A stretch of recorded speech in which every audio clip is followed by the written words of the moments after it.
Hello my dear students, I am Sukhdev Chaudhary, physics faculty team CLC. Students, आज अपन start करने जा रहे हैं अपना लेक्चर नंबर 84, जिसके अंदर अपन वेव थ्योरी को आगे बढ़ाएंगे।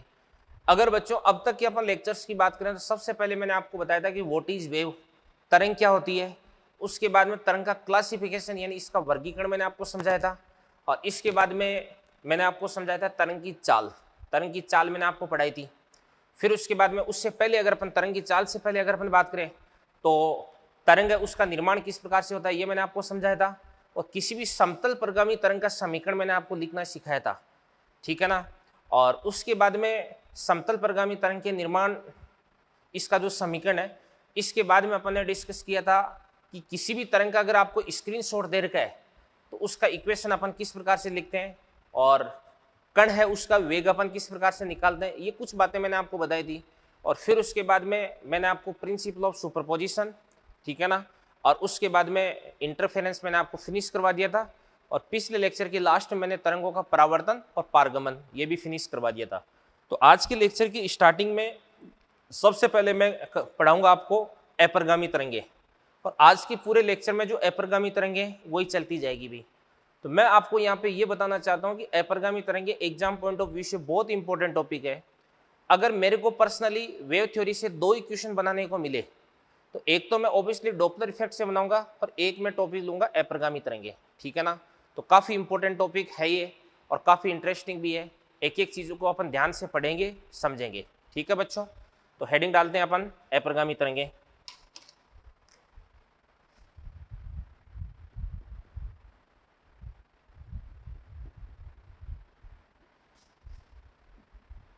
नाम से पता चलता है स्टैंडिंग या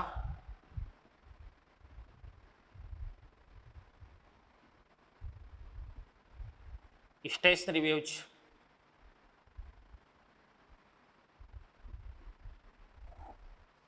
हाँ भाई, सबसे पहले बात करते हैं अपन स्टैंडिंग नाम। स्टैंडिंग का मतलब क्या होता है अभी खड़ा होना।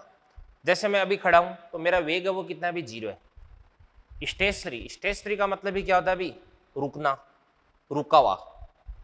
ये एक ऐसी वेव होती है जो रुकी हुई होती है, यानी किसी भी डायरेक्शन में प्रोपेगेट नहीं होती है, संचरित नहीं होती है, यानी किसी भी डायरेक्शन में ऊर्जा का संचरण नहीं करती है। तो इस तरंग को अपन क्या बोलते हैं, स्टैंडिंग वेव या स्टेशनरी वेव बोलते हैं अभी। तो ऑब्वियसली इसका वेग है वो कितना होने वाला है, 0 होने वाला है, ठीक है बच्चों। तो चलो बढ़ते हैं अपन आगे। तो क्या होती है अपरगामी तरंग, क्या होती है, यदि दो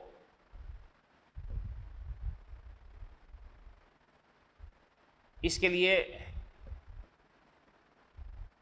विपरीत दिशा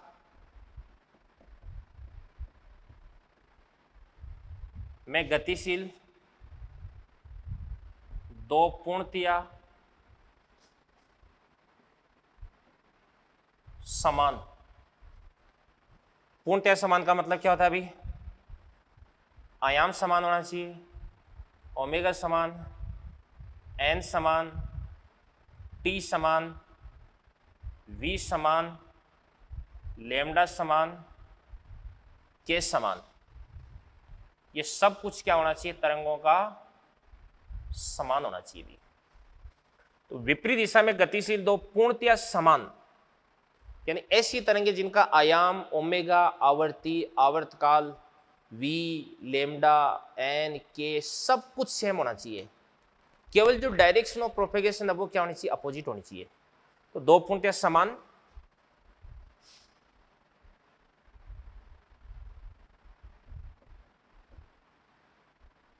परगामी तरंगों के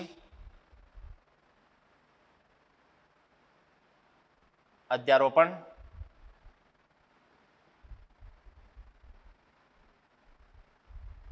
के परिणाम स्वरूप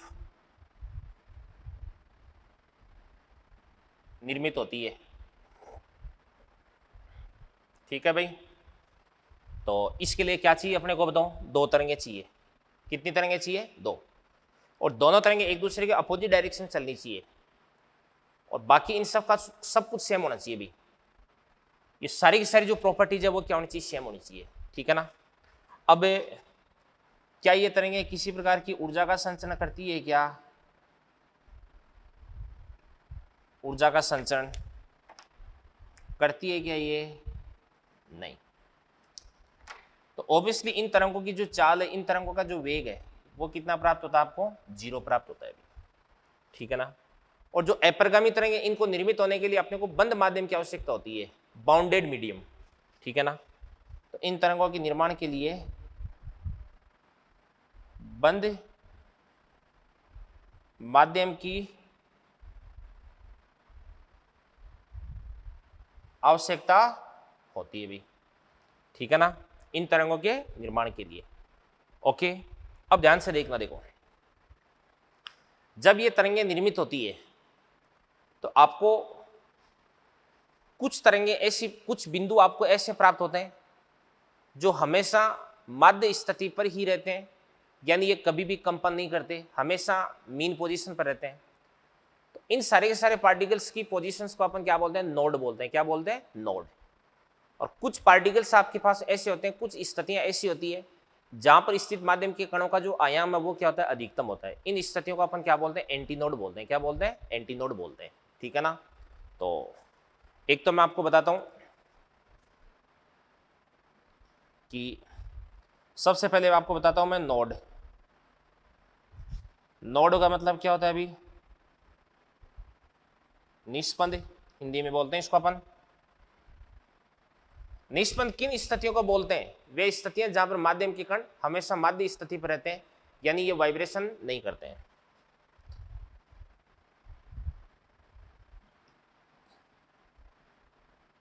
तो वे स्थितियां जहां स्थित कण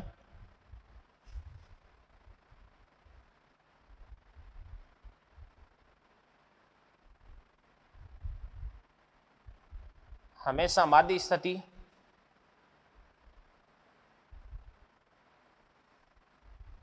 में रहते हैं। और नोड के बाद में एक होता है एंटीनोड। एंटीनोड का मतलब क्या होता है? अभी प्रस्पंद।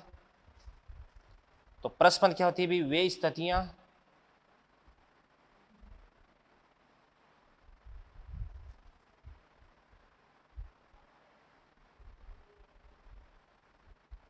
जहां स्थित कण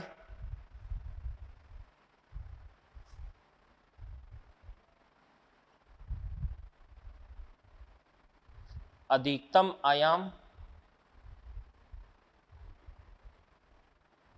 के साथ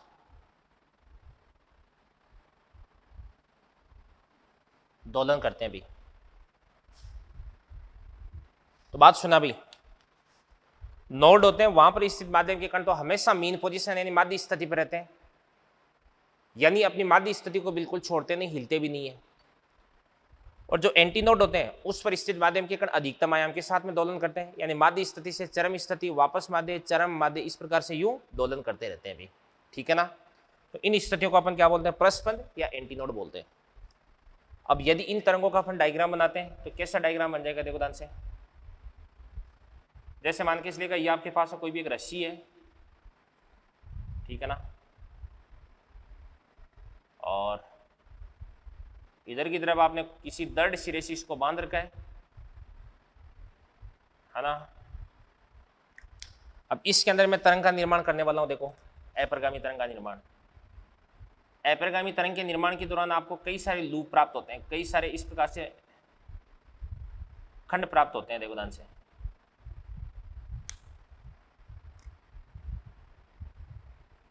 ये खंड प्राप्त होते हैं आपको इस प्रकार से कई सारे। तो एक तो आपको ये लूप प्राप्त हो गया, एक ये लूप प्राप्त हो गया। ये इस प्रकार से आपको कई सारे लूप प्राप्त होते हैं भी। ठीक है।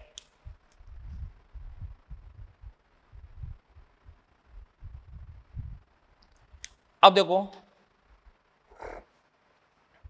यहां पर ये मैंने जो बीच में लाइन बनाई, ये तो आपके पास में क्या हो जाएगी? रस्सी हो जाएगी, कोई भी स्ट्रिंग हो जाएगी। और यहां पर ये जो मैंने ब्लू लाइंस बनाई है, ये क्या हो जाएगी भी? ये पार्टिकल की चरम स्थितियां हो जाएगी भी। ठीक है ना। तो अपन ये बोल सकते हैं कि ये वाला जो पार्टिकल है ये हमेशा कहाँ पर रहता है, अभी यहीं पे रहता है। ये वाला पार्टिकल हमेशा यहीं पे रहता है, ये वाला पार्टिकल हमेशा यहीं पे रहता है, ये हमेशा यहीं पे रहता है, और ये हमेशा यहीं पे रहता है। तो इस स्थिति को अपन क्या बोलते हैं भाई, नोड। इस स्थिति को भी अपन क्या बोलते हैं, नोड। इस स्थिति को भी अपन क्या बोलते हैं, नोड। इस स्थिति को भी अपन नोड बोलते हैं, और इस स्थिति को भी अपन क्या बोलते हैं, नोड। ठीक है ना।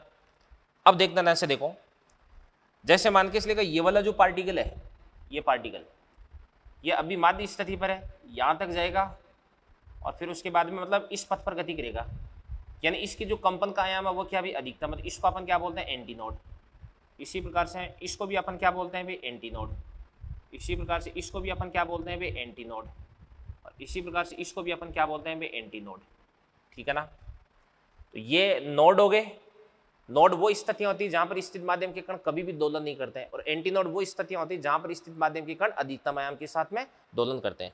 ठीक है भाई। अब देखिए ध्यान से, एक लूप की बात करें तो एक लूप कहां से कहां तक होता है भाई, एक लूप देखो ये नोड रहा और ये नोड रहा, तो नोड से नोड की दूरी ये क्या होती है भाई, एक लूप होता है।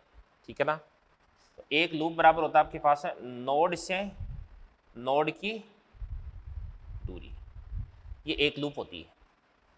और एक लूप की जो लंबाई होती है वो कितनी होती है बताओ भाई, एक लूप हो गया तो ये तो आधी तरंग हो गई ना, तो आधी तरंग की लंबाई कितनी होती है, λ/2 होती है। तो बराबर क्या होता है आपके पास है, λ/2 हो जाएगा भी।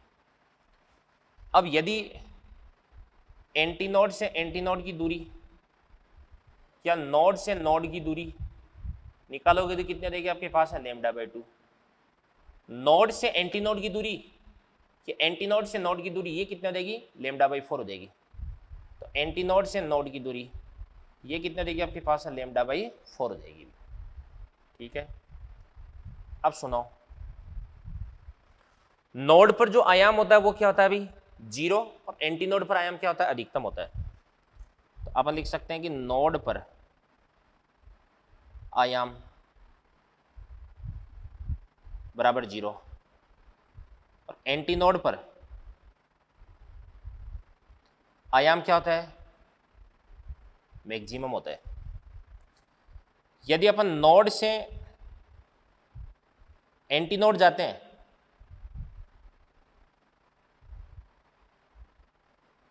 तो आयाम बढ़ता है, और इसी प्रकार से अगर अपन एंटी नोड से नोड की तरफ जाते हैं तो आयाम क्या होता है, घटता है भी। अपन देख सकते हैं कि नोड से एंटी नोड की तरफ जा रहे हैं तो आयाम बढ़ रहा है, और एंटी नोड से नोड की तरफ जा रहे हैं तो आयाम क्या हो रहा है, घट रहा है। ठीक है भाई। इसके बाद में देखना, देखो ध्यान से, मतलब क्या मतलब वो एक लूप बना के बताता हूं आपको मैं, एक लूप को बड़ा करके दिखा देता हूं थोड़ा सा।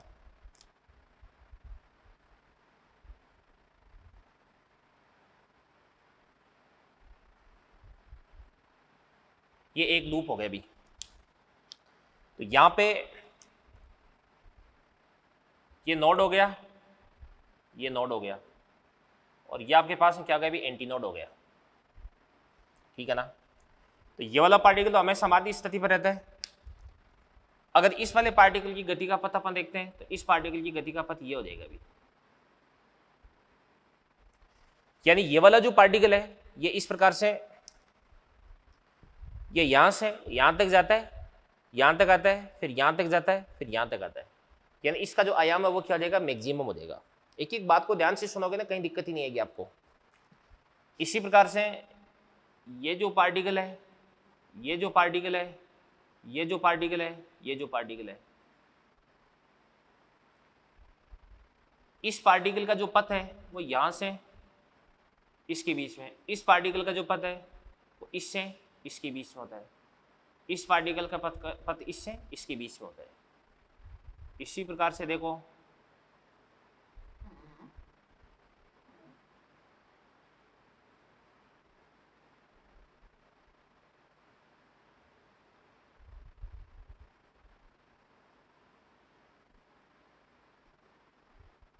देखो ध्यान से, इस वाले पार्टिकल का आयाम थोड़ा सा कम हुआ, इसका थोड़ा सा और कम हुआ, इसका और कम हुआ, इसका कितना हो गया, 0 हो गया। यहां पे इसको मैंने क्या बोल दिया भाई, नोड, इसको मैंने एंटी नोड बोल दिया, इसको मैं क्या बोल सकता हूं भाई, नोड बोल सकता हूं, ठीक है ना, ये चीज होगी भी। अब दो क्रमागत नोड होते हैं, इनके बीच में बहुत सारे पार्टिकल है भाई, सारे के सारे पार्टिकल्स का आयाम तो क्या भी अलग अलग है, बट फिर भी सभी कणों को अपना एक कंपन पूरा करने में लगने वाला समय बराबर होता है। तो सभी कणों के लिए, सभी कणों के लिए जो ओमेगा एन और टी है वो तो क्या होता है, समान होता है, और कण का जो अधिकतम वेग है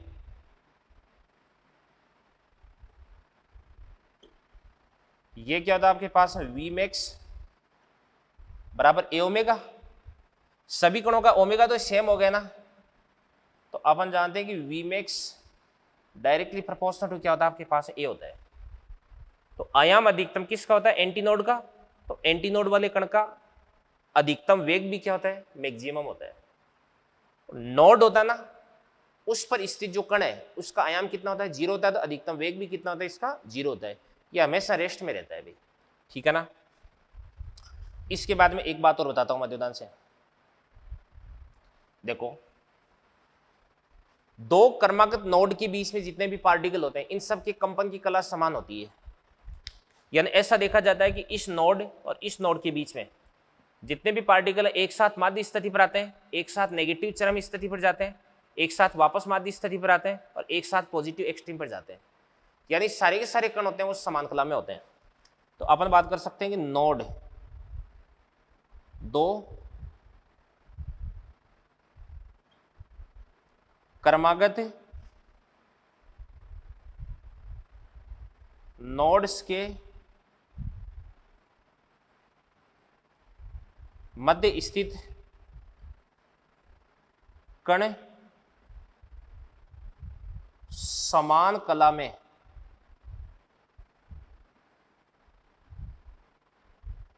कंपन करते हैं। और कोई भी जैसे मान के चलेगा ये वाला नोड है, इस नोड के इधर के पार्टिकल और इधर के पार्टिकल को देखोगे तो एक नोड के इधर वाले पार्टिकल है ये तो ऊपर जा रहे हैं और इधर वाले पार्टिकल है वो नीचे जा रहे हैं। तो किसी नोड के दोनों तरफ के जो पार्टिकल्स होते हैं वो विपरीत कला में कंपन करते हैं। तो किसी नोड के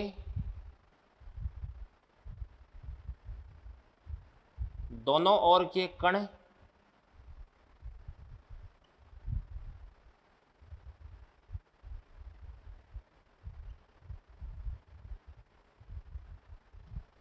विपरीत कला में कंपन करते हैं।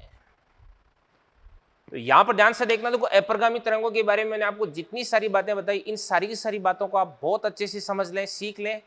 और मैं तो आपको ये कहता हूं कि ये जो मैंने अभी जो बोर्ड कंप्लीट किया है इसका एक बार जो वीडियो है इसको आप पीछे करके दोबारा से इसको देख लें भाई, इसको एक बार वापस रिवाइज कर लें वीडियो के माध्यम से, ठीक है ना। वीडियो को रोक के वापस पीछे करके इसको एक बार दोबारा से देख लें भाई, क्योंकि ये चीज़ें बड़ी इंपॉर्टेंट है। ये चीज़ें दिमाग में आपके बैठेगी ना तभी आपको आगे का जो सीन है वो क्लियर होगा भी, ठीक है।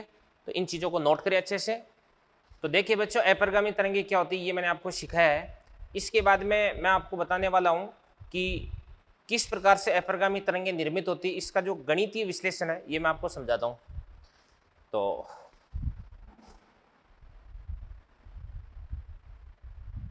अपरगामी तरंगों का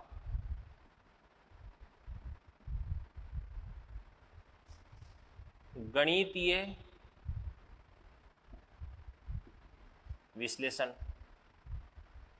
ठीक है भाई। तो ध्यान से देखना, देखो अपरगामी तरंगे, इसके निर्मित होने के लिए अपने को दो पूर्णतः समान परगामी तरंगे चाहिए विपरीत दिशा में चलती हुई, और विपरीत दिशा में गतिशील दो पूर्णतः समान परगामी तरंगे कैसे प्राप्त की जा सकती है, परावर्तन के द्वारा। तो जो आपके पास है अपरगामी तरंग है, इसके निर्माण के लिए दो पूर्णतः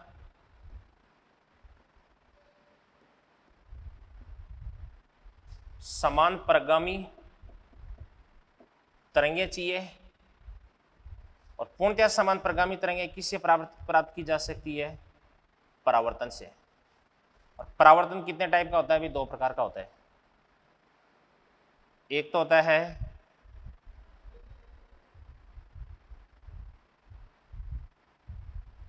विरल माध्यम से परावर्तन,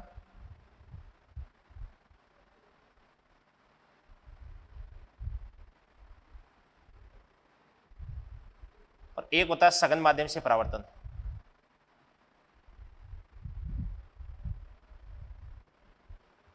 तो ध्यान से देखना, तो एक तो होता है विरल माध्यम से परावर्तन, एक होता है सघन माध्यम से परावर्तन। तो सबसे पहले मैं आपको पढ़ाता हूं विरल माध्यम से परावर्तन। तो फर्स्ट परावर्तन किससे?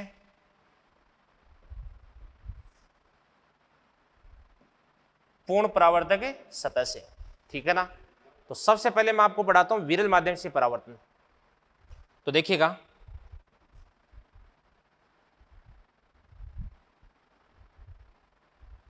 विरल माध्यम से परावर्तन, इसके अंदर अपन देखते हैं, देखो ध्यान से। सबसे पहले जो आपती तरंग है वो आपके पास हो जाएगी वाई आई बराबर ए साइन ओमेगा टी माइनस के एक्स, और वाई रिफ्लेक्टेड बराबर, आयाम तो एक का ए रहेगा, साइन ओमेगा टी माइनस क्या हो जाएगा आपके पास है के एक्स, इसकी जगह प्लस का के एक्स हो जाएगा अभी। तो यहां पर इसकी जो संचरण की दिशा वो तो विपरीत हो जाती है, बट किसी प्रकार का कलांतर उत्पन्न नहीं होता है, ठीक है। इसके बाद में से अगर अपन कुल विस्थापन की बात करते हैं तो y बराबर क्या होता है आपके पास वाई आई प्लस क्या हो जाएगा आपके पास वाई आर, ठीक है ना। तो इन दोनों को अपन क्या करते हैं, ऐड कर देते हैं। तो ए साइन ओमेगा टी माइनस के एक्स, और उसके बाद में क्या हो जाएगा आपके पास ए साइन ओमेगा टी प्लस के एक्स हो जाएगा। ओके, तो मैं लिख देता हूं इसको, ए साइन ओमेगा टी माइनस का के एक्स प्लस ए साइन ओमेगा टी प्लस क्या हो जाएगा आपके पास में के एक्स हो जाएगा। तो बराबर क्या हो जाएगा आपके पास ए sign omega T cos K X minus का ए कॉस ओमेगा टी साइन के एक्स प्लस का ए sign omega T cos K X और प्लस ए कॉस ओमेगा टी साइन के एक्स। तो यहां पे दो से माइनस का ए कॉस ओमेगा टी साइन के एक्स प्लस का ए कॉस ओमेगा टी साइन के एक्स। भाई ये मैंने एक्सपेंड कर दिया, साइन ए माइनस बी क्या होता है आपके पास है sign A cos B minus cos A sine B, और साइन ए प्लस बी बराबर क्या होता है sign A cos B plus cos A sine B होता है। तो यहां से आपके पास वाई बराबर क्या बन जाएगा आपके पास 2a cos K x sign omega T. ये आपके पास y बराबर क्या देगा आपके पास 2a cos के x, इसको अपन बोल देंगे r बोल देंगे। तो ये आपके पास r sin ओमेगा t बन जाएगा अभी, ठीक है ना। अब यहां पर आपके पास जो r है, ये तो क्या बन जाएगा आपके पास जो परिणामी तरंग है वो, ये देख लो चाहे ये देख लो, ये तो जाइए आपके पास परिणामी तरंग का समीकरण। और r बराबर क्या होता है आपके पास 2a cos के x, ये आपके पास हो जाएगा परिणामी आयाम। और जो आपके पास परिणामी आयाम है ना r, वो देखो ध्यान से, वो फंक्शन होता है किसका भी x का। इसका मतलब ये हुआ कि r वो किस पे डिपेंड करता है, अभी परिणामी आयाम x पे डिपेंड करता है। मतलब x की अलग अलग वैल्यू पे जो परिणामी आयाम है वो आपको अलग अलग प्राप्त होता है। और अपरिगामी तरंग की सबसे बड़ी खास बात यही होती है कि अलग अलग पोजीशन पर आयाम क्या होता है अभी अलग अलग होता है। कुछ स्थितियां ऐसी होती है जहां पे आयाम 0 होता है, उनको अपन नोड बोलते हैं, और कुछ स्थितियां ऐसी होती है जहां पर आयाम आपको अधिकतम प्राप्त होता है, उनको अपन क्या बोलते हैं एंटी नोड बोलते हैं, ठीक है ना। नोड से एंटी नोड जाने पर आयाम है उसमें बढ़ोतरी होती है, और एंटी नोड से नोड जाने पर आयाम में घटोतरी होती है, ठीक है बच्चों, ये बात होगी भी। तो r बराबर क्या देगा आपके पास 2a cos के x हो गया। अब यहां पर अपन पुट करते हैं r बराबर 2a cos के को अपन क्या लिख सकते हैं भाई 2π/λ इंटू क्या हो जाएगा आपके पास x हो जाएगा। तो सबसे पहले अपन पुट करते हैं x बराबर 0, इसके बाद में λ/2, इसके बाद में लैम्डा, इसके बाद में 3λ/2 एंड सो ऑन। अगर ये अपन पुट कर देंगे तो क्या बन जाएगा आपके पास में, देखो kx बराबर x 0 पुट कर दोगे तो cos 0, λ/2 पुट कर दोगे तो λ/2, तो आपके पास में 2 से 2 कट गया, cos पाई कितना होता है -1 होता है। तो इस स्थिति में आपके पास में जो cos kx है वो या तो क्या होता है आपके पास में +1 और या होता है -1 होता है। तो इस स्थिति में आपके पास में जो आयाम है r है वो कितना होता है भाई, वो होता है आपके पास में 2a। और आयाम क्या होता है भाई, मैक्सिमम, और मैक्सिमम आयाम कहाँ पर बनता है बताओ, ये बनता है आपके पास एंटी नोड पर। कहाँ पर बनता है, एंटी नोड पर। तो देखना ऐसे देखो x बराबर 0, λ/2, λ 3, λ/2, ये अगर आप पुट कर दोगे ना तो इस स्थिति में cos kx बराबर +-1 हो जाएगा, यानी सीधी सी बात है cos kx इसकी वैल्यू मैक्सिमम हो जाएगी। तो इस स्थिति में जो परिणामी आयाम है या तो भाई +-2a होता है, ठीक है ना। तो पार्टिकल भाई आयाम तो प्लस में देखते हैं अपन, यहाँ पे माइनस के साइन का तो कोई मतलब ही नहीं निकलता। तो अपन क्या लिख सकते हैं भाई, आयाम r बराबर क्या हो जाएगा 2a हो जाएगा, मैक्सिमम हो जाएगा।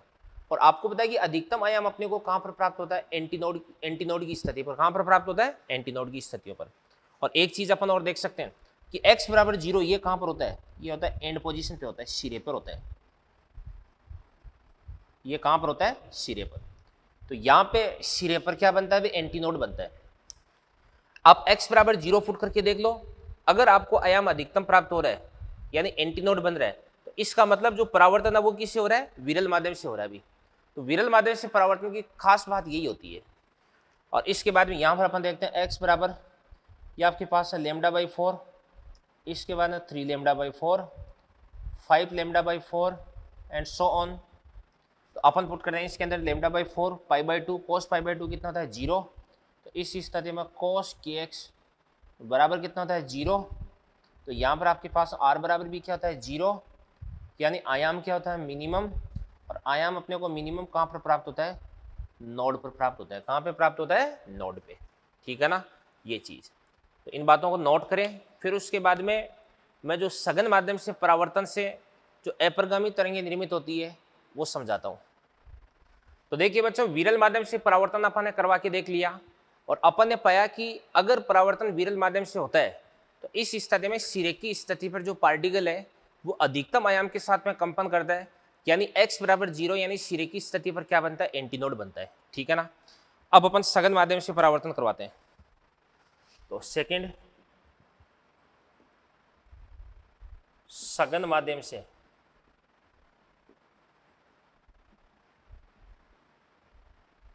परावर्तन द्वारा किस प्रकार से अपरिगामी तरंगों का निर्माण होता है।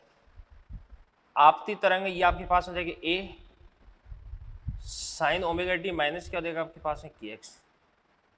परावर्ती तरंग वो आपके पास है माइनस का a sin omega T plus क्या हो जाएगा आपके पास है kx हो जाएगा। यहाँ पे माइनस से प्लस हो गया मतलब डायरेक्शन ऑफ प्रोपेगेशन है वो भी अपोजिट हो जाएगी, और साथ में माइनस का साइन आएगा, इसका मतलब कला भी विपरीत हो जाती है, यानी पाई का कलांतर आ जाता है। पहले बता चुका आपको मैं। जो परिणामी तरंग होती है y बराबर वाई आई प्लस क्या होता है आपके पास वाई आर बराबर a sine omega T minus के एक्स। इसके बाद माइनस क्या हो जाएगा आपके पास a, ये हो जाएगा आपके पास साइन ओमेगा टी प्लस क्या हो जाएगा आपके पास के एक्स हो जाएगा। तो करते हैं इसको solve. a sine omega T cos K X minus a cos omega T sine के एक्स माइनस का a sine omega T cos K X, और इसके बाद में minus a cos omega T sine के एक्स। यह बन जाएगा आपके पास, ध्यान से देखना, देखो a sine omega T cos K X minus का a sine omega T cos K x, ये कट जाएगा। तो यहां से आपके पास है y बराबर क्या हो जाएगा, माइनस का a cos omega T sine के एक्स माइनस का a cos omega T sine के एक्स। तो इसको अपन बोलेंगे माइनस का 2a साइन के एक्स कॉस ओमेगा टी, या इसको अपन लिख सकते हैं y बराबर आर कॉस ओमेगा टी। ये तो आपके पास समझ जाएगी परिणामी तरंग, और जो परिणामी तरंग बनती है वो कौन सी बनती है, वो बनती है अपरगामी तरंग बनती है। एक्चुअली अपरगामी तरंग कौन सी होती है, इन दोनों परगामी तरंगों की अध्यारोपण के परिणाम स्वरूप जो परिणामी तरंग बनती है वो अपरगामी तरंग होती है बच्चों, ठीक है ना। अब यहां पर आपके पास जो आर है, आर क्या हो जाएगा अभी 2a साइन के एक्स, तो इसको अपन क्या बोल सकते हैं, इसको अपन बोलते हैं परिणामी आयाम। और यहां पर भी अपन देख सकते हैं कि जो आर है वो एक्स का फंक्शन है, यानी अलग अलग स्थितियों पर आपके पास में जो आयाम है वो आपको अलग अलग प्राप्त होता है, ठीक है ना। अब इसके अंदर अपन देखते हैं, यदि x बराबर कितना हो जाएगा आपके पास है 0, lambda by 2, lambda 3 lambda by 2 and so on. इस स्थिति में आपके पास जो kx है वो कितना देगा, अभी कितना पुट कर देंगे, x बराबर 0 पुट कर देंगे, तो x बराबर 0 पुट कर दिए, आपके पास में कितना हो जाएगा kx बराबर 0 और साइन 0 बराबर क्या हो जाएगा आपके पास में 0। तो आपके पास में साइन kx बराबर सीधा साइन kx ही निकाल दो ना, साइन kx बराबर कितना हो जाएगा 0, तो परिणामी आयाम भी कितना हो जाएगा 0, मतलब मिनिमम, मतलब क्या बनता है, नोड बनता है। अब तो x बराबर 0 कहां पर होता है, सिरे पर,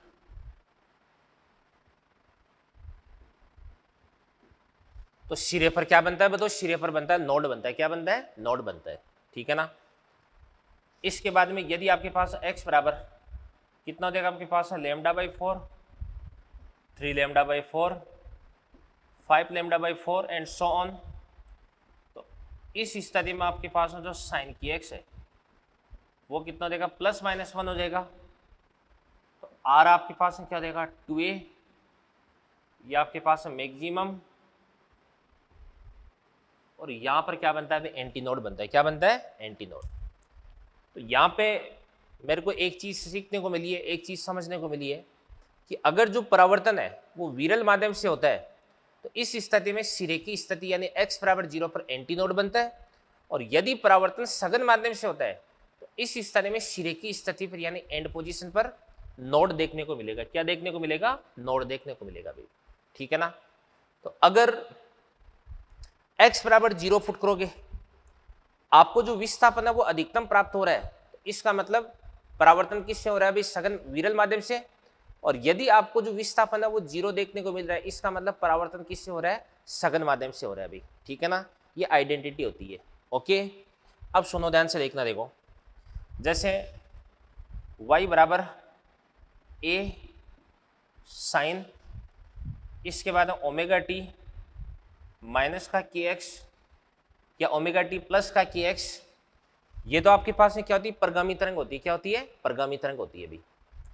और इसी प्रकार से y बराबर कितना हो जाएगा आपके पास में से 2a साइन के एक्स कॉस ओमेगा टी, या y बराबर 2a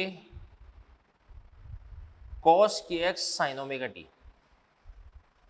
आप देख लेना कि के एक्स है वो तो अलग लिखा हुआ है, यहां पर जो ओमेगा टी है वो अलग लिखा है, यहां पर ओमेगा टी और के एक्स दोनों एक साथ लिखे हैं, प्लस माइनस में लिखे हुए। तो अगर ओमेगा टी और के एक्स दोनों एक साथ लिखे हुए हैं तो इसका मतलब तरंग कौन सी हो जाएगी बताओ, परगामी तरंग, प्रोग्रेसिव वेव। अगर के एक्स और ओमेगा टी अलग अलग लिखे हुए हैं इसका मतलब तरंग कौन सी हो जाएगी, अपरगामी तरंग हो जाएगी। इस प्रकार से अपन पहचान कर सकते हैं अभी, ठीक है ना। जैसे अपन बात करते हैं तो ध्यान से, ये तो क्या देगी आपके पास बताओ, परगामी या अपरगामी तरंग। जैसे अपन एग्जांपल की बात करते हैं, y बराबर 0.6 साइन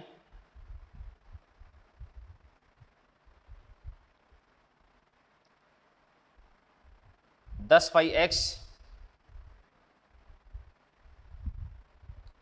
कॉस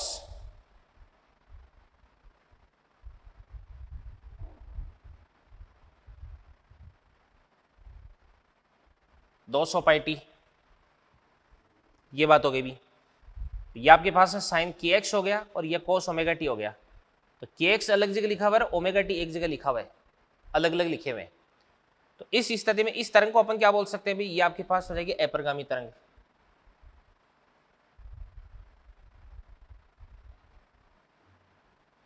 अपरिगामी तरंग। तो यहां पर सबसे पहले ये जो लिखा हुआ है ये आपके पास है क्या देगा 2a।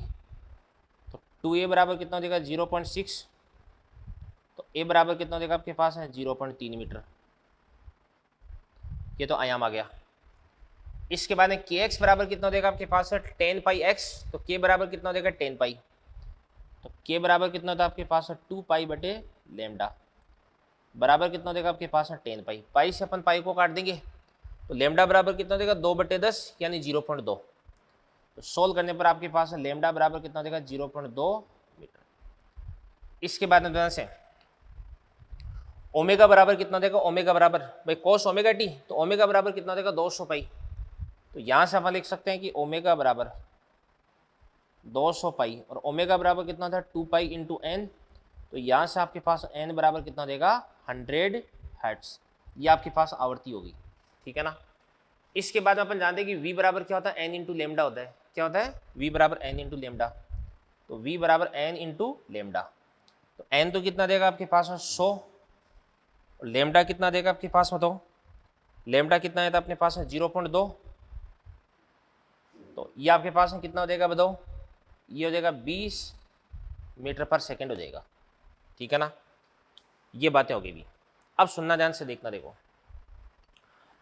देखो ये आपके पास है एक अपरिगामी तरंग है, इसके अंदर x 0 पुट करो, ये आपने x 0 पुट किया तो 10 पाई x ये पूरा 0 हो गया, साइन 0 हो गया। अपन जानते हैं साइन 0 बराबर क्या होता है 0 होता है। और 0 को अगर इस कोस 200 पाई टी से मल्टीप्लाई करोगे तो 0 आ जाएगा, यानी विस्थापन आपको कितना प्राप्त हो रहा है 0 प्राप्त हो रहा है। तो x बराबर 0 पुट करने पर अगर आपको विस्थापन 0 प्राप्त हो रहा है, इसका मतलब जो तरंग है वो अपरिगामी तरंग तो क्या है ही, बट यहाँ पे जो परावर्तन है वो किससे हो रहा है भाई, वो परावर्तन हो रहा है सघन माध्यम से। किससे हो रहा है, सघन माध्यम से। अब बात सुना भी, ये जो अपरिगामी तरंग बन रही है, इस अपरिगामी तरंग के निर्माण के लिए आपने जो दो परगामी तरंगे काम में ली है, उन परगामी तरंगों का आयाम ये होगा, इसके बाद में लेमडा ये होगा, आवृत्ति ये होगी, और साथ में उनका वेग कितना होगा अभी 20 मीटर पर सेकंड। ये 20 मीटर पर सेकंड किसका वेग है, उन दो परगामी तरंगों का वेग है जिनके अध्यारोपण के परिणाम स्वरूप अपरिगामी तरंग का निर्माण हुआ है। अगर आपको इस अपरिगामी तरंग का वेग पूछे तो वो तो मैं आपको पहले बता चुका हूं, अपरिगामी तरंग का वेग कितना होता है 0 होता है बच्चों, ठीक है ना। तो इन बातों को नोट करें, फिर अपन आगे बढ़ते हैं भाई।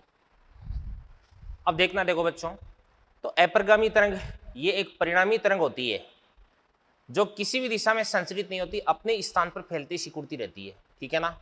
अब मैं सबसे पहले आपको पढ़ाने वाला हूं अनुप्रस्थ अपरिगामी तरंग। तो अनुप्रस्थ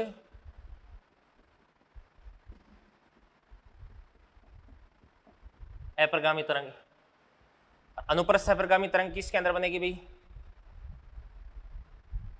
इसको अपन देख सकते हैं दो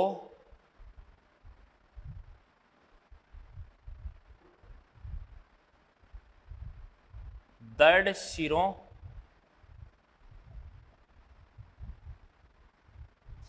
के मध्य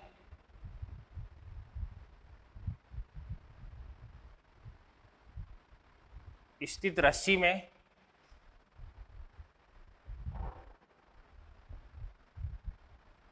अनुप्रस्थ अपरिगामी तरंग।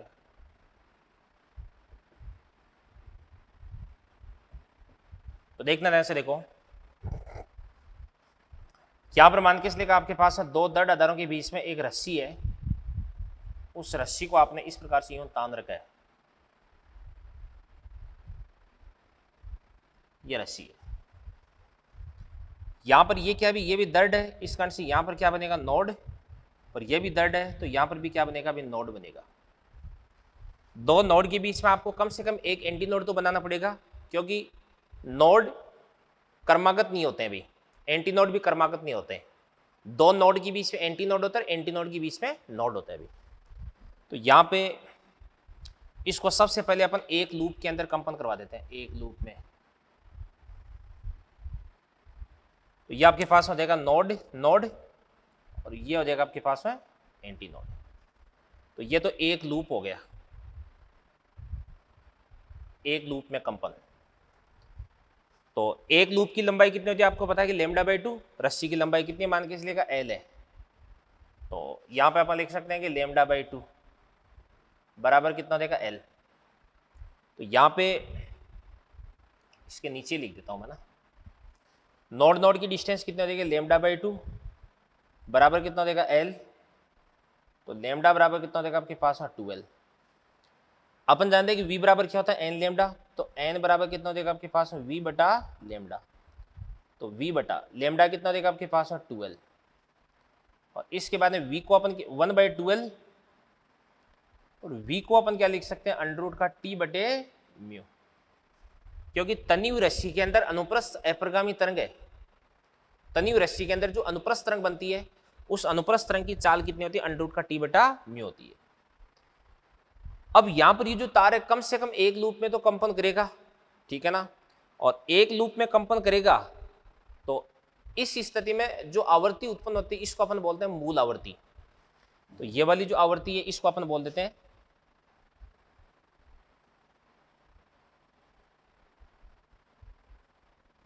मूल आवृत्ति,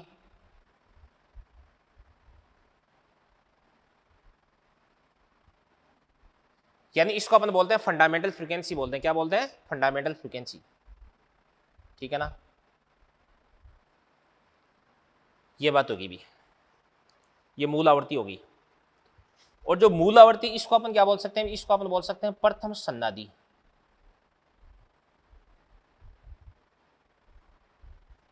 मतलब है फर्स्ट हार्मोनिक।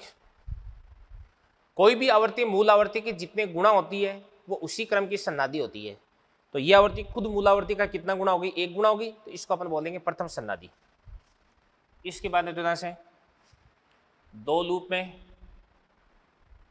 अगर तार है वो कंपन कर रहा है, कैसे कर सकता है? ये आपके पास है दर्द आधार, ये दर्द आधार हो गया, ये वही आपके पास L लंबाई का तार है। दो लूप बना देते हैं इसके अंदर अपन। तो दो लूप कैसे बनाएंगे? देखो, एक तो ये लूप बन जाएगा, एक ये लूप बन जाएगा। यहां पर ये क्या बन जाएगा आपके पास? नोड, ये एंटी नोड, ये नोड, ये एंटी नोड, ये नोड। नोड से नोड λ/2, नोड से नोड λ/2। वैसे भी एक लूप की लंबाई कितनी होती है? λ/2। तो दो लूप की लंबाई कितनी हो जाएगी? 2 λ/2।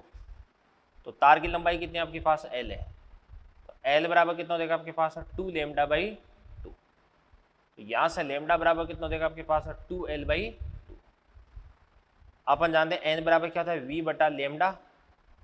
तो v बटा लैम्डा, लैम्डा कितना हो जाएगा आपके पास? 2L/2। तो ये आपके पास हो जाएगा 2/2L, और v बराबर कितना हो जाएगा? अंडर का t बटा म्यू। अब सुनना ध्यान से, देखना, देखो मूल आवृत्ति वो कितनी थी? v बटा 2L। ये कितना है? 2v बटा 2L। तो ये मूल आवृत्ति का 2 गुना है, और 2 गुना तो इसको अपन बोलेंगे द्वितीय सन्नादि। क्या बोलते हैं? द्वितीय सन्नादि।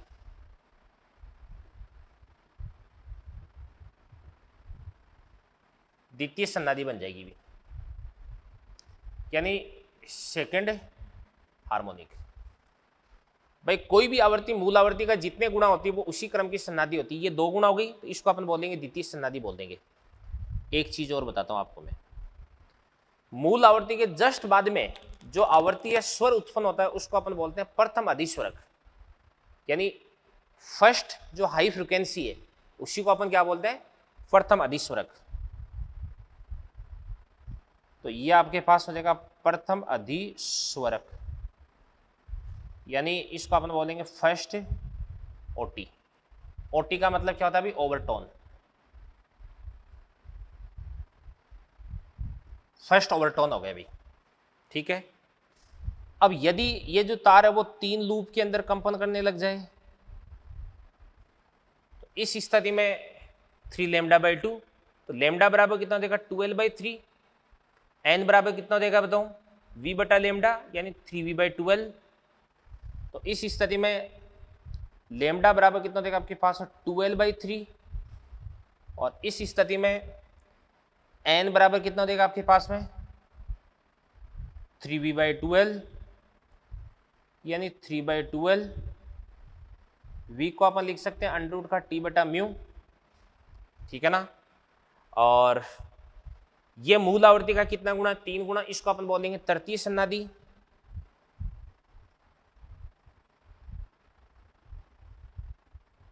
ये तृतीय सन्नादी होगी। और सुनना ध्यान से देखना, देखो मूल आवर्ती के जस्ट बाद में जो उत्पन्न होता है वो प्रथम अधिस्वरक, और उसके बाद में जो उत्पन्न होता है उसको अपन बोलते हैं द्वितीय अधिस्वरक, यानी ये सेकंड हाई फ्रीक्वेंसी है, ये द्वितीय उच्च आवर्ती है, तो इसका नाम हो जाएगा द्वितीय अधिस्वरक।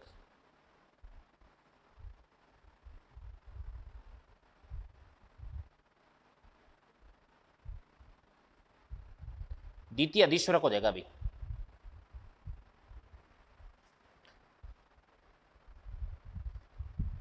थर्ड हार्मोनिक और सेकंड ओटी। इसी प्रकार से मान के इसलिए ये जो तार है ना वो पी लूप बना रहा है। कितने बना रहा है, P loop, 1 loop, 2 loop, 3 loop, 4 loop, 5 loop, P loop बना रहा है। तो पी लूप बना रहा है तो आपके पास में लंबाई एल बराबर कितना देगा, पी लेमडा बाई 2। तो लेमडा बराबर कितना देगा आपके पास में 2l बाई पी। 3 लूप है तो 2l बाई 3, 5 लूप है तो 2l बाई 5, 10 लूप है तो 2l बाई 10, 100 लूप है तो 12 बाई 100 हो जाएगा, ठीक है ना। तो ऐसे अपन लेमडा पता कर सकते हैं। अपन जानते हैं कि n बराबर कितना होता है आपके पास है v बटा लेमडा, तो ये आपके पास समझेगा pv बाई 12। तो इसको अपन बोलेंगे p बाई क्या देगा आपके पास 12, और v बराबर कितना देगा अंडर रूट का t बटा म्यू। अब मूल आवर्ती कितनी थी आपकी v बटा 12, ये मूल आवर्ती का कितना गुणा है, p गुणा, तो ये कौन सी सन्नादी हो जाएगी, pv सन्नादी हो जाएगी। तो इसको अपन बोल सकते हैं pv सन्नादी। और आपको पता है कि अधिस्वरक है वो सन्नादी से एक एक पीछे चल रहा है, तो ये कौन सा अधिस्वरक हो जाएगा, p-1 अधिस्वरक हो जाएगा। तो इसको अपन बोल सकते हैं p-1 अधिस्वरक, ठीक है भाई, ये चीज होगी। अब अपन देख सकते हैं कि कोई भी 2 दृढ़ सिरों के मध्य स्थित जो रस्सी है या जो तार है, इसकी पहली सन्नादी कितनी थी v बाई 12, दूसरी कितनी थी 2v बाई 12, फिर उसके बाद 3v by 12, 4v by 12, 5v by 12, ऐसे चलता जाएगा। तो इसमें n1 n2 n3 इसका अनुपात कितना हो जाएगा, 1 2 3 4 हो जाएगा भाई। तो अपन बोल सकते हैं कि n1 n2 n3 बराबर 1:2:3 हो जाएगा। इसका मतलब ये हुआ कि ये जो है ना ये सम व विषम सभी सन्नादियां उत्पन्न करता है भाई। दो दृढ़ सिरों के मध्य तनावा जो तार है वो सम तथा विषम सभी प्रकार की सन्नादियां उत्पन्न करता है। तो इन सारी की सारी चीजों को नोट करें, फिर अपन आगे बढ़ते हैं बेटा। चलिए बच्चों, इसके बाद में अपन डिस्कस करते हैं अनुदैर्ध्य अप्रगामी तरंगे। अनुप्रस्थ अप्रगामी तरंगे अपन ने फिनिश कर दी। 2 दृढ़ सिरों के मध्य तने हुए तार या रस्सी के अंदर अप्रगामी तरंगे, और वहां पर अपन ने ये पाया कि सभी सम और विषम सभी सन्नादियां उत्पन्न होती है यहाँ पे, ठीक है ना। अब इसके बाद में आगे अपन देखते हैं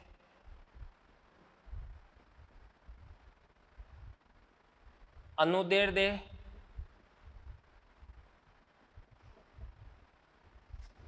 अप्रगामी तरंगे। अनुदैर्ध्य अप्रगामी तरंगे, इनका एग्जाम्पल क्या होता है, अभी ऑर्गन पाइप होता है। क्या होता है, ऑर्गन पाइप।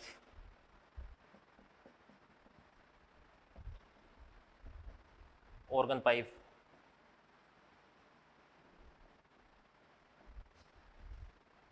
ठीक है भाई, ये इसका एग्जाम्पल हो गया। अब ऑर्गन पाइप का एक तो होता है खुला सिरा भी होता है इसके पास में,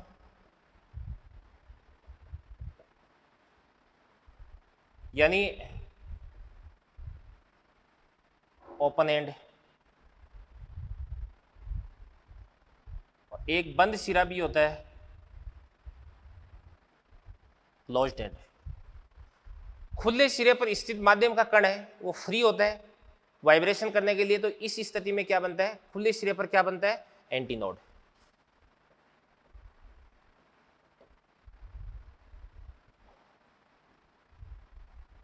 एंटीनोड बनता है।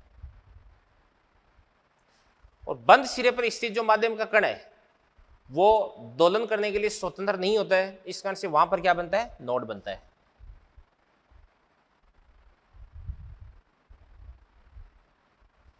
तो ऑर्गन पाइप कितने प्रकार के होते हैं, दो प्रकार के होते हैं, एक तो होता है ओपन ऑर्गन पाइप, एक होता है क्लोज्ड ऑर्गन पाइप।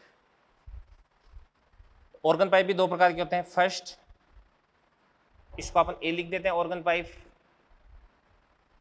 ये हो जाएगा आपके पास है खुला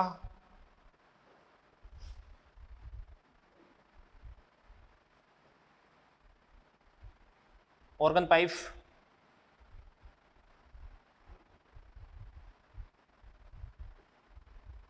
ओपन ऑर्गन पाइप।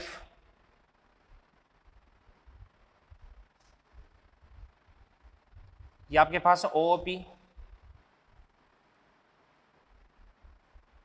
ठीक है, अब बात सुनना भी, ये मैं आपको डिस्कस करवा रहा हूं। खुला ऑर्गन पाइप, सबसे पहले ये खुला ऑर्गन पाइप है, इसके दोनों सिरे खुले हैं, इसीलिए इसको अपन खुला बोलते हैं। ठीक है ना, तो खुले सिरे, ये भी खुला सिरा, यहां पर क्या बनेगा भाई, एंटीनोड। ये भी खुला सिरा, यहां पर भी क्या बनेगा, एंटीनोड। दो एंटीनोड के बीच में आपको क्या बनाना पड़ेगा, नोड बनाना पड़ेगा। तो इस स्थिति में आपकी जो तरंग है वो तरंग कैसी बनने वाली है, देखो ऐसी बनेगी तरंग, ये तरंग बन जाएगी। ऑर्गन पाइप की लंबाई है वो कितनी देगी आपके पास, एल, और ये नोड बन जाएगा। एंटीनोड से एंटीनोड की डिस्टेंस कितनी होती है बताओ, लेमडा बाई 2। तो लेमडा बाई 2 बराबर कितना देगा आपके पास, एल। तो लेमडा बराबर कितना देगा आपके पास, 12।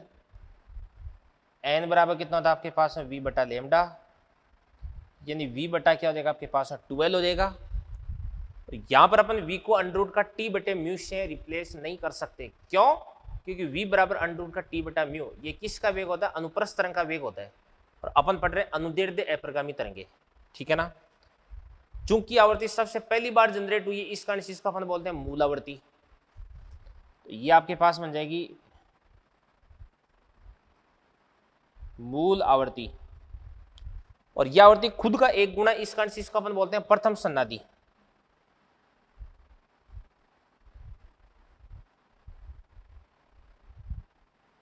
ये प्रथम सन्नादि होगी भी। इसके बाद में से नेक्स्ट,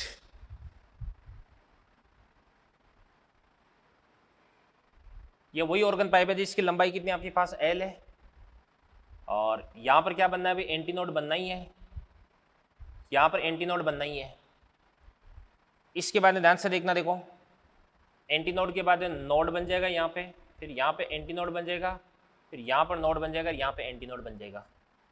तो इस स्थिति में आपकी जो तरंग है उसका प्रारूप कैसा बन जाएगा, एंटीनोड के बाद में क्या बन जाएगा, नोड।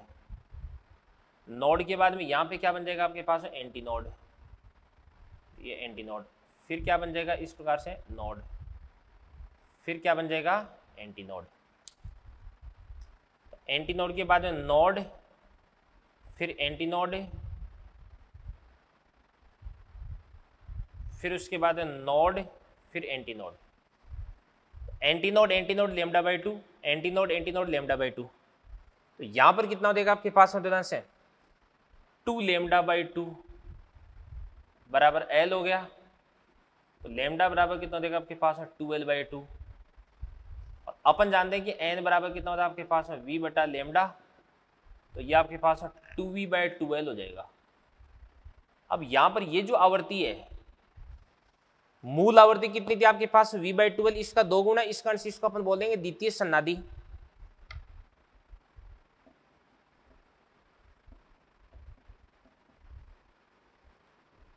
और ध्यान से देखना, देखो मूल आवर्ती के जस्ट बाद में पहली बार ये उत्पन्न हुई है, तो ये पहला आपका उच्च स्वर हो गया, तो इसको अपन बोलते हैं प्रथम अधिस्वरक।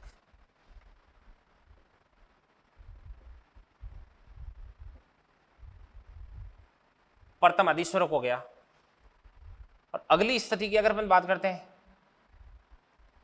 तो ध्यान से देखना, देखो ये लंबाई L होगी, तो यहां पर क्या बनना है भाई, एंटी नोड बनना है। फिर उसके बाद में से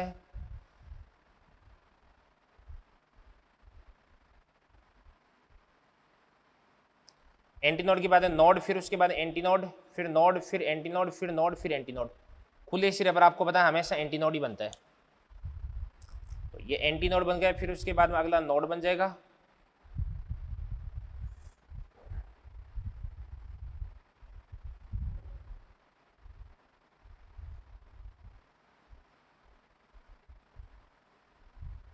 ये लो जी।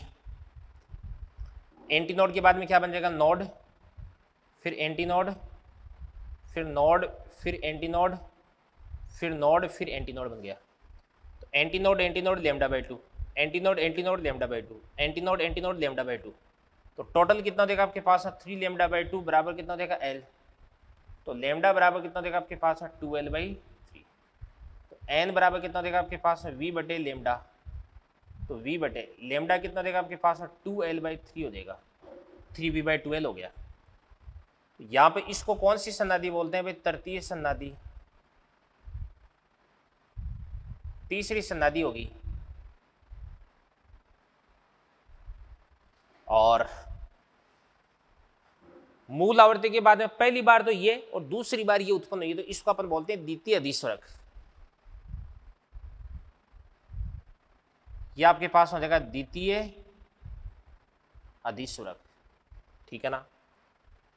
तो यहां पर भी अपन देख सकते हैं कि तृतीय सन्नादी, द्वितीय अधिस्वरक, जो अधिस्वरक है वो सन्नादी से एक पीछे चलता है, ठीक है ना।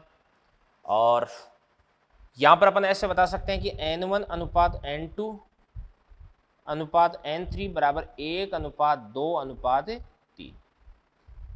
यानी जो आपके पास ओपन ऑर्गन पाइप है, इसके अंदर भी सम तथा विषम सभी प्रकार की सन्नादियां उत्पन्न होती है भाई, ठीक है ना।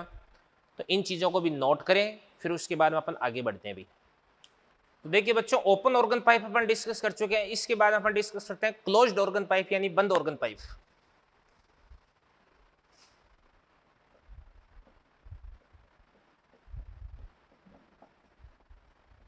बंद ऑर्गन पाइप यानी इसको अपन बोलते हैं COP, और खुले ऑर्गन पाइप को अपन क्या बोलते हैं भाई, OOP बोलते हैं।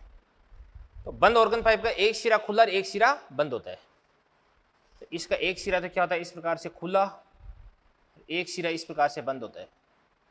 लंबाई इसकी L है। खुले सिरे पर क्या बनाना आपको, एंटी नोड, और बंद सिरे पर आपको बनाना है इस प्रकार से नोड। तो तरंग बहुत सिंपल इस प्रकार की तरंग बन जाएगी। यहां पे आप देख सकते हैं कि एंटी नोड और नोड के बीच की डिस्टेंस कितनी होती है, λ/4 बराबर कितना देगा L। तो यहां से लैम्डा बराबर कितना देगा आपके पास है 4L। n बराबर कितना होता है आपके पास है v/λ। तो v/λ को अपन क्या लिख सकते हैं भाई, तो 4L। तो n बराबर कितना देगा, v/4L हो जाएगा। अब चूंकि आवृत्ति सबसे पहले उत्पन्न होती है, इस कारण से इसको अपन बोलते हैं मूल आवर्ती। क्या बोलते हैं, मूल आवर्ती। तो ये तो आपके पास हो जाएगी मूल आवर्ती, और ये मूल आवर्ती का यानी खुद का एक गुना, इस कारण से इसको अपन बोलते हैं प्रथम सन्नादी बोलते हैं। क्या बोलते हैं, प्रथम सन्नादी। फिर अगली स्थिति इसके अंदर अपन डिस्कस करते हैं। देखो ये आपके पास कोई भी ऑर्गन पाइप है, और खुले सिरे पर क्या बनेगा, एंटी नोड, बंद सिरे पर क्या बनेगा आपके पास नोड। एंटी नोड के बाद में यहाँ पर नोड बनेगा, यहाँ पर एंटी नोड बनेगा, फिर वापस यहाँ पर नोड बन जाएगा। अगर तरंग का पैटर्न अपन बनाते हैं तो इस प्रकार का पैटर्न आपको देखने को मिलेगा। तो ये आप देख सकते हैं भाई। तो एंटी नोड के बाद में नोड बना दो, फिर एंटी नोड, और फिर आपके पास नोड बन गया। ये वाली लंबाई एल होगी। तो एंटी नोड से नोड लेमडा बाई 4, नोड से anti node lambda by 4, anti node से नोड लेमडा बाई 4। तो कुल मिलाकर की ये लंबाई आपके पास है कितनी हो जाएगी, 3 लेमडा बाई 4। तो इसको अपन बोल सकते हैं 3 लेमडा बाई 4 बराबर कितना देगा, एल। तो लेमडा बराबर कितना देगा आपके पास है, 4 L बाई 3 हो जाएगा अभी, ठीक है ना। कितना देगा, 4 L बाई 3। इसके बाद में n बराबर कितना होता है, v बटा लेमडा। तो v बटा लेमडा को अपन क्या लिख सकते हैं अभी, 4 L बाई 3। तो ये आपके पास है कितना हो जाएगा, 3v बाई 4L। देखो यहाँ पर भी मैंने v को अंडरूट का t बटा म्यू से, और यहाँ पर भी अंडरूट का t बटा म्यू से रिप्लेस नहीं किया है, क्योंकि v बराबर अंडरूट का t बटा म्यू ये तो अनुप्रस्थ तरंगों का वेग होता है, और अपन पढ़ रहे हैं अनुदैर्ध्य अप्रगामी तरंगे, ध्वनि तरंगों के बारे में अपन डिस्कशन कर रहे हैं। तो यहाँ पर v बराबर अंडरूट का t बटा म्यू वाला फॉर्मूला लागू नहीं होगा भाई। ओके, तो अब देखो ध्यान से, आपकी मूल आवृत्ति कितनी थी, v बाई 4L, और ये वाली आवृत्ति मूल आवृत्ति का कितना गुना है बताओ, 3 गुना। तो इसको अपन कौन सी सन्नादि बोल देंगे, तीसरी सन्नादि, तरती सन्नादि। तो नाम हो जाएगा इसका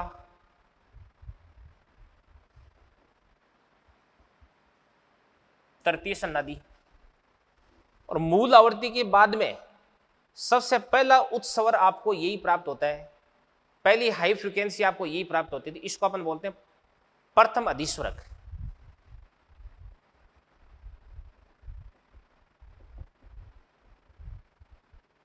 ये आपके पास में प्रथम अधिस्वरक हो जाएगा अभी, ठीक है ना। अब सुनना ध्यान से, देखना, देखो अगली स्थिति अपन डिस्कस करते हैं। तो अगली स्थिति में देखो ध्यान से,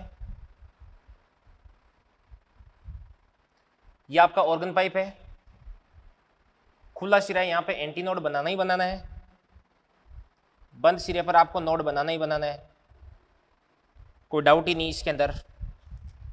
इसके बाद ध्यान से देखना, देखो एंटी नोड के बाद में यहाँ पे नोड बना देना, यहाँ पे एंटी नोड बना देना, यहाँ पर नोड बना देना, यहाँ पर एंटी नोड बना देना, यहाँ पर नोड बना देना। एंटी नोड के बाद नोड, फिर एंटी नोड, फिर यहाँ पर नोड बनाना आपको, फिर यहाँ पर क्या बनाना है, एंटी नोड, फिर यहाँ पर आपको वापस नोड बनाना बेटा। तो लिख देता हूँ मैं सबको, नोड, फिर एंटी नोड, फिर एन, फिर ए, और फिर एन। और यहाँ पर ये वाली लंबाई कितनी देगी आपके पास में, एल हो जाएगी। एंटी नोड से नोड लेमडा बाई 4, ये लेमडा बाई 4, ये लेमडा बाई 4, ये लेमडा बाई 4, ये लेमडा बाई 4। तो कुल मिलाकर की डिस्टेंस कितना देगी, 5 लेमडा बाई 4। इसको अपन लिख सकते हैं 5 लेमडा बाई 4 बराबर एल। तो लेमडा बराबर कितना देगा आपके पास है, 4L अपॉन 5। तो यहाँ से n बराबर कितना देगा, v बटा लेमडा। तो इसको अपन बोलेंगे 5v अपॉन क्या देगा आपके पास है, 4L। मूल आवर्ती कितनी थी बताओ, v बटा 4L। ये इसका 3 गुना और ये इसका 5 गुना। तो ये कौन सी सन्नादि हो जाएगी, 5वीं सन्नादि। कब से बता रहा हूं आपको मैं कि कोई भी आवर्ती मूल आवर्ती का जितने गुणा होती है वो उसी क्रम की सन्नादि होती है। तो इसको अपन बोलेंगे 5वीं सन्नादि।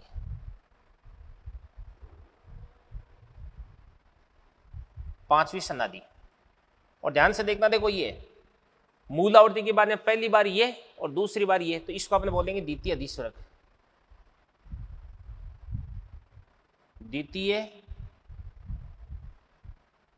अधिस्वरक, ठीक है ना। अब अपन देख सकते हैं कि क्लोज ऑर्गन पाइप के लिए N1 अनुपात N2 अनुपात N3 बराबर 1 अनुपात 3 अनुपात 5 आ रहा है। इसका मतलब केवल जो समसन्नादियां हैं वो ही यहाँ पे उत्पन्न हो रही है भी, केवल जो समसन्नादियां वो यहाँ पे उत्पन्न हो रही है। तो ध्यान से देखना, देखो आपका जो ओपन ऑर्गन पाइप था वो सम तथा विषम सभी प्रकार की सन्नादियां उत्पन्न कर रहा था, और जो क्लोज्ड ऑर्गन पाइप है ये केवल और केवल विषम सन्नादियां उत्पन्न होती। क्या लिख दिया मैंने, केवल विषम यार,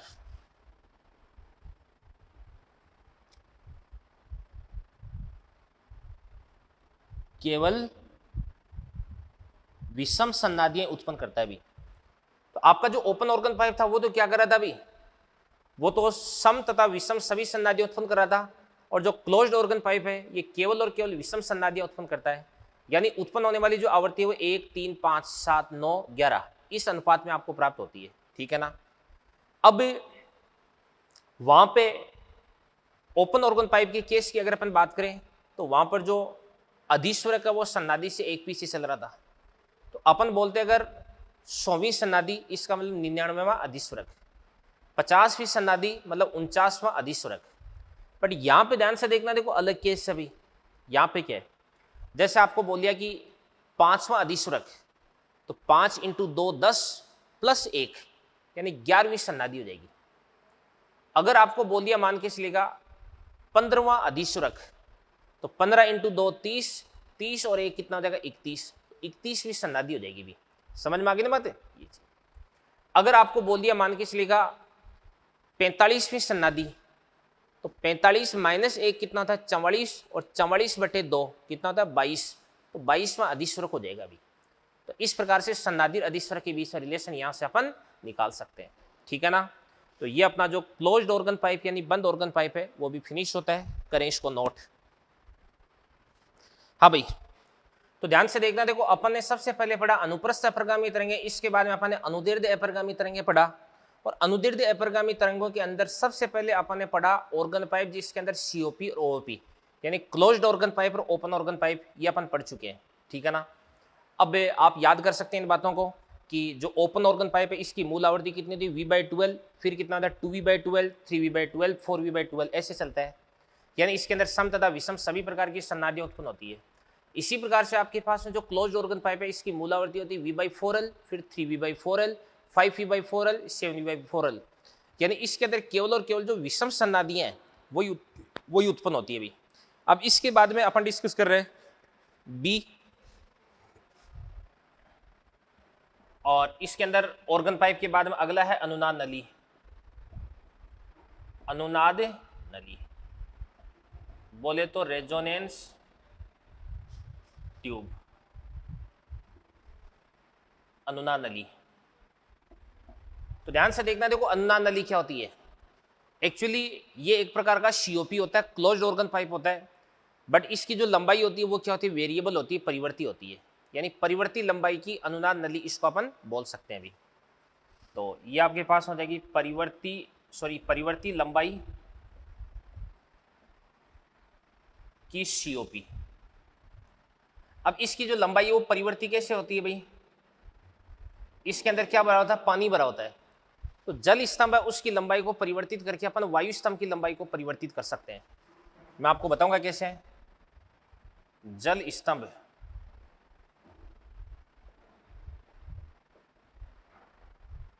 की लंबाई को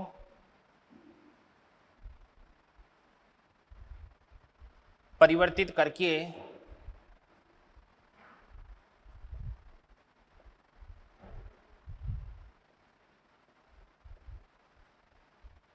वायु स्तंभ की लंबाई को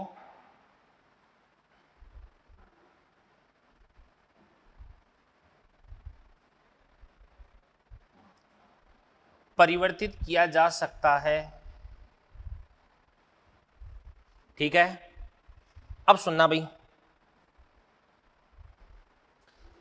यानी ऊपर वाला सिरा इसका क्या होता है खुला, और नीचे वाला सिरा क्या होता है बंद।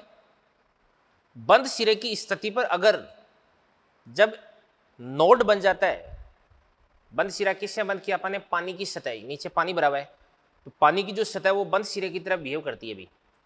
तो पानी की सतह पर जब क्या बन जाता है भाई, नोड बन जाता है, तो इस स्थिति में अपने को अधिकतम तीव्रता की ध्वनि सुनने को मिलती है, और इस स्थिति को अपन बोलते हैं अनुनाद। तो बंद सिरे या पानी की सतह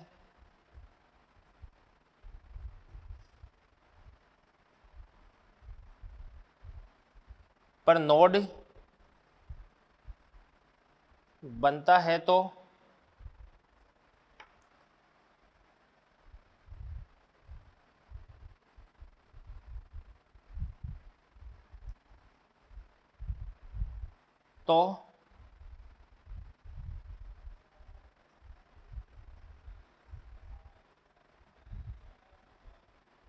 उच्च तीव्रता की ध्वनि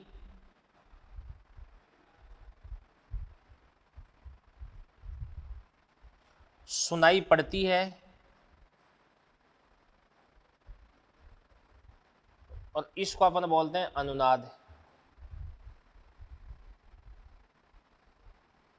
यानी क्या हो गया आपके पास, रेजोनेंस हो गया अभी। अब अपन देखते हैं देवदान से सबसे पहले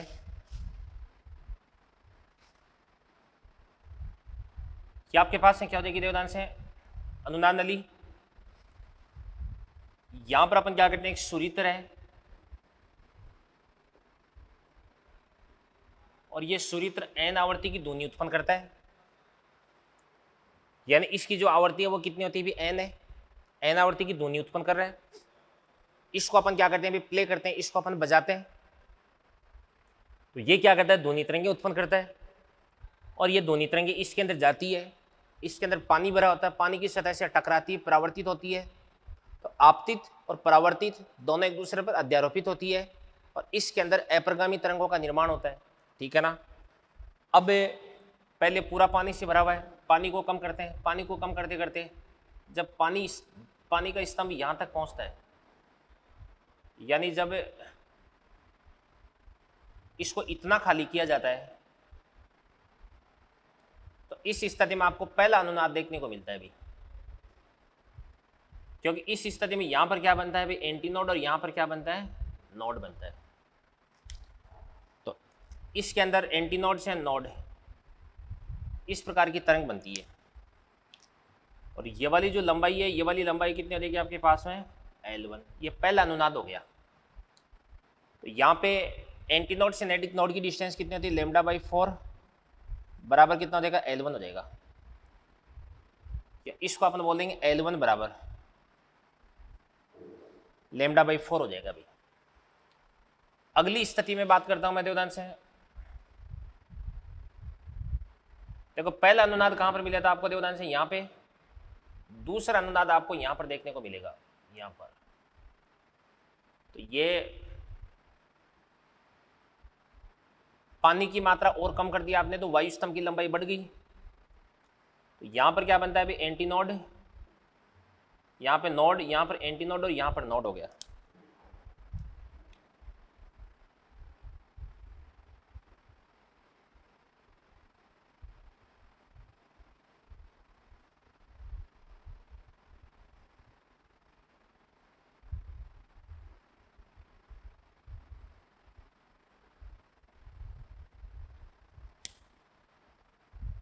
एंटी नोड के बाद में यहां पर क्या आपके पास है, नोड,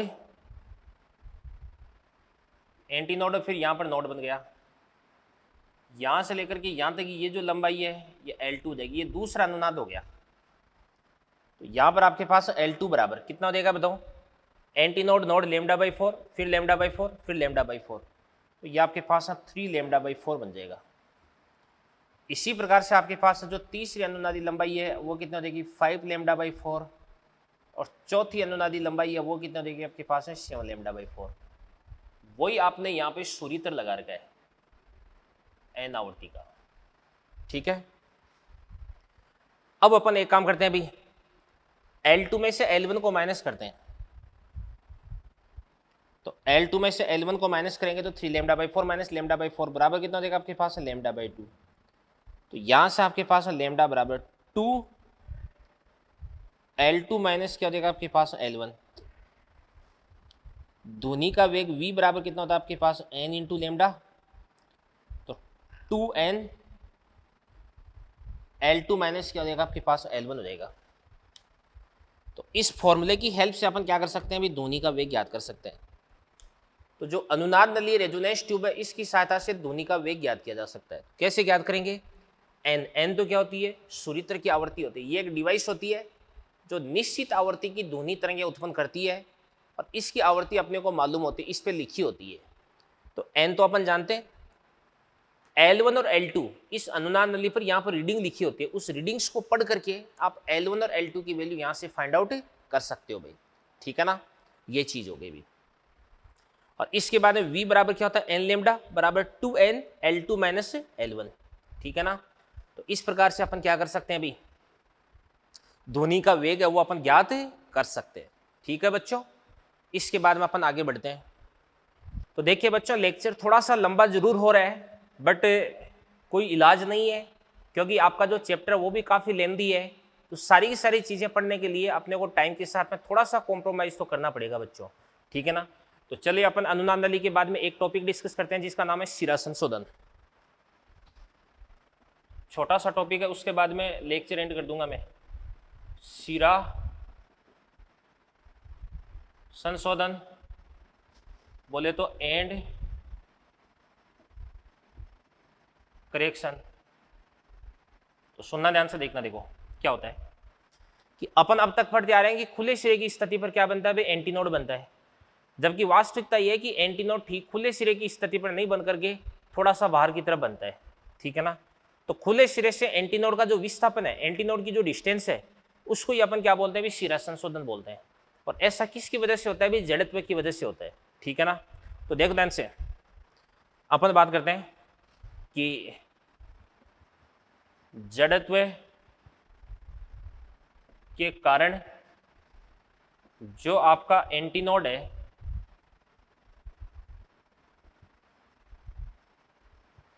वो एंटीनोड है ना, वो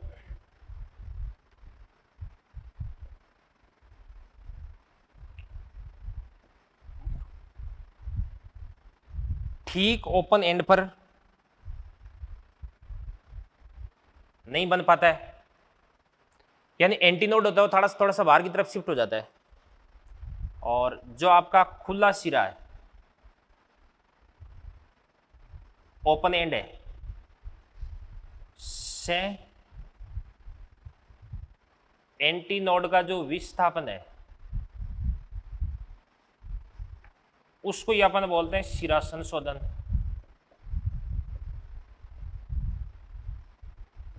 इसको ही अपन क्या लिखते हैं अभी, ई लिखते हैं। ठीक है भाई।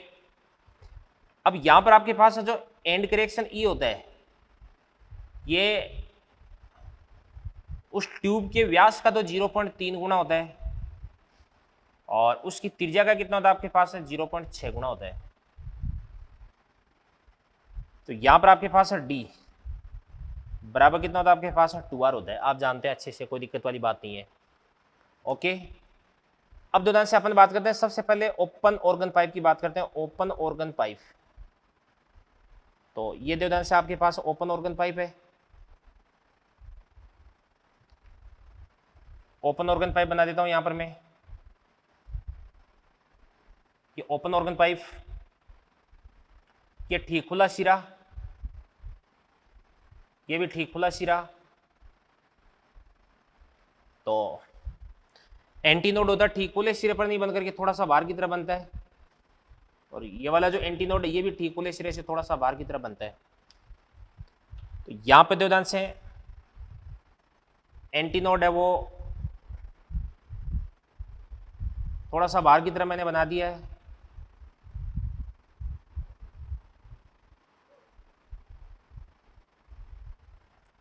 अब देखना ध्यान से। देखो ऑर्गन पाइप की जो लंबाई है वो तो कितने दी गई आपके पास, एल। ये एंटीनोड हो गया, ये नोड हो गया, ये आपके पास एंटीनोड हो गया। इसको भी अपन क्या बोलते हैं, ई बोलते हैं। इसको भी अपन ई बोलते हैं। तो एल प्लस ई, तो एल प्लस 2ई बन जाएगा। और एंटीनोड से एंटीनोड की डिस्टेंस कितनी होती है बताओ, λ/2 होती है। तो यहां पर अपन लिख सकते हैं कि λ/2 बराबर क्या देगा आपके पास, L प्लस 2E। तो यहां से लैम्डा बराबर कितना देगा आपके पास, 2 इंटू क्या देगा, L प्लस 2E। तो इसकी मूल आवर्ती n बराबर कितना होता है, V बटा लैम्डा, और लैम्डा को लिख देंगे 2 इंटू L प्लस क्या देगा आपके पास है 2E बन जाएगा अभी। ये आपके पास मूल आवर्ती हो जाएगी।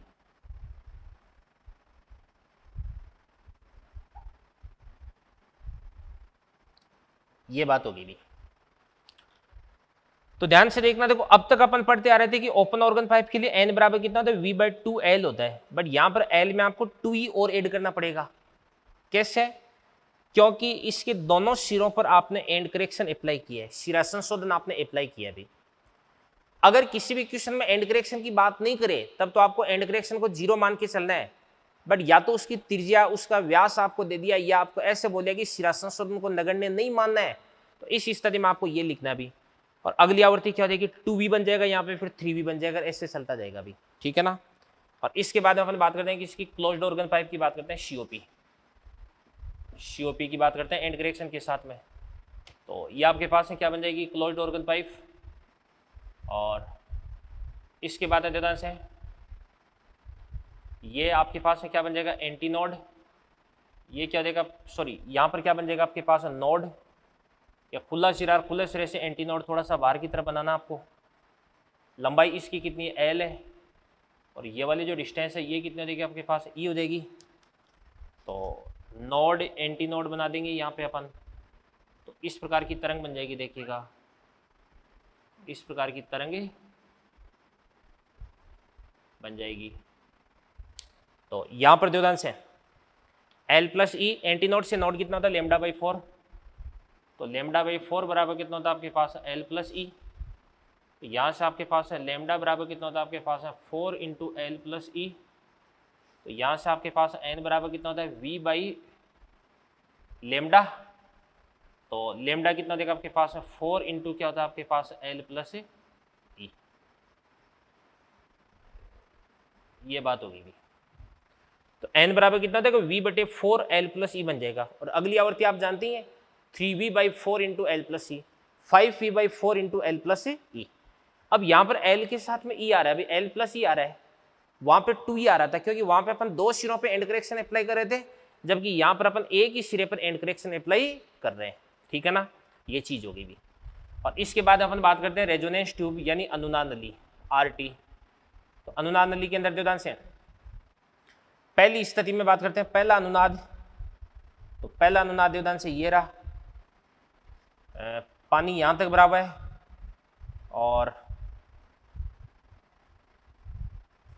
यहां तक पानी बराबर है। ये वाली लंबाई कितनी हो जाएगी आपके पास, L1।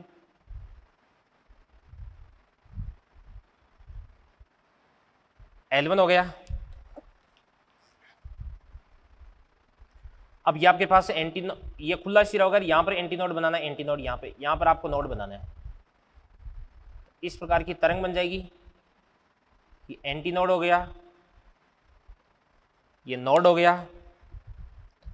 तो बात सुना अभी, एंटी नोड से नोड की डिस्टेंस कितनी होती है, लेमडा बाई 4। तो लेमडा बाई 4 बराबर कितना होता है आपके पास, L1 प्लस क्या हो जाएगा आपके पास E।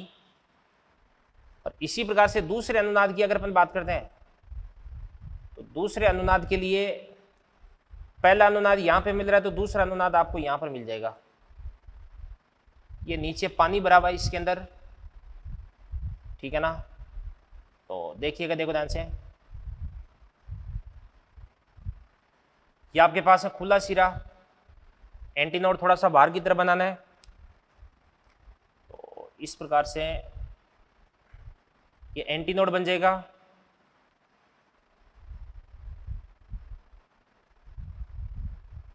ये नोड, फिर एंटी नोड, ये फिर आपके पास नोड बन गया। यहां से लेकर के यहां तक ही ये वाली जो लंबाई है, इसको अपन L2 बोल देंगे, इसको अपन क्या बोलेंगे, E बोल देंगे। Anti node, node, anti node, और ये आपके पास है नोड। तो L2 प्लस E बराबर कितना हो जाएगा, 3 लेमडा बाई 4 बराबर कितना हो जाएगा आपके पास, L2 प्लस E। थोड़ा सा ऊपर लिख देता हूं मैं, E को भी इधर की तरफ लिख देता हूं, ये आपके पास E हो गया।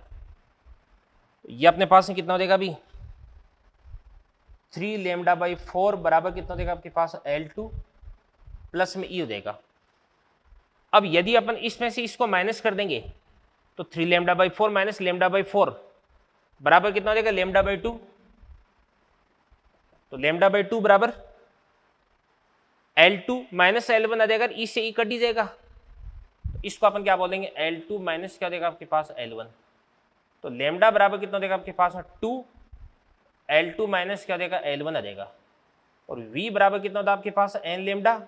तो 2N L2 माइनस L1 आ गया भी। तो ये आपके पास है ध्वनि का वेग का फॉर्मूला आ गया।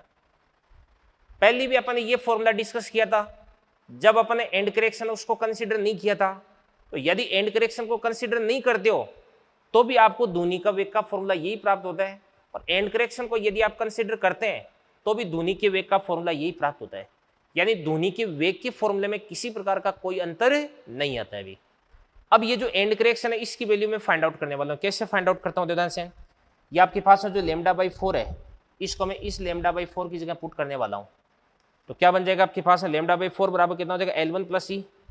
तो इसको अपन बोलेंगे 3L1 प्लस कितना हो जाएगा आपके पास 3E बराबर कितना हो जाएगा आपके पास L2 प्लस ई। इसको इधर की तरफ ले आएंगे तो 3E माइनस ई बराबर कितना हो जाएगा आपके पास 2E, और 2E बराबर कितना हो जाएगा L2 माइनस कितना हो जाएगा आपके पास 3L1। तो यहाँ से आपके पास E बराबर L2 माइनस क्या होता है आपके पास 3L1 डिवाइडेड बाई क्या हो जाएगा 2, और E बराबर कितना होता है आपके पास 0.6 इंटू R। तो अगर किसी भी रेजोनेंस ट्यूब एक्सपेरिमेंट में अनुनाद नली प्रयोग में आपको पहली अनुनादी लंबाई दे रखी है, दूसरी अनुनादी लंबाई दे रखी है, तो यहां से आप E भी निकाल सकते हैं और यहां से आप मतलब जो R है अनुनाद नली की जो त्रिज्या है वो त्रिज्या भी आप कैलकुलेट कर सकते हैं। ठीक है ना बच्चों। तो ध्यान से देखना, देखो अप्रगामी तरंगों में सबसे पहले मैंने आपको बताया कि अप्रगामी तरंगें होती क्या है, कैसे बनती है, नोड एंटी नोड, ये सारी सारी जानकारी मैंने आपको दी। फिर उसके बाद में इसका जो गणितीय विश्लेषण है अप्रगामी तरंगों का वो मैंने आपको समझाया कि सघन माध्यम और विरल माध्यम से परावर्तन से किस प्रकार से अप्रगामी तरंगों का निर्माण होता है वो मैंने आपको बताया। दो दृढ़ आधारों के मध्य कसी हुई जो डोरी है या रस्सी है या तार है इसके अंदर उत्पन्न अनुप्रस्थ अप्रगामी तरंगें अपन ने डिस्कस की। और फिर उसके बाद में open organ pipe, close organ pipe और अनुनाद नली, इसके अंदर अपन ने अनुदैर्ध्य अप्रगामी तरंगें डिस्कस की। ठीक है ना। और फिर उसके बाद मैंने आपको जो एंड करेक्शन है वो यहाँ पे कंप्लीटली करवा दिया है। और आज का लेक्चर अपन यहीं पे फिनिश करते हैं, मिलते हैं अगले लेक्चर पर। तब तक के लिए धन्यवाद। आप इसी तरीके से बिल्कुल एकदम जी जान से पढ़ाई करते रहिएगा। Thank you very much, all the best. इन सारी की सारी चीज़ों को नोट करें।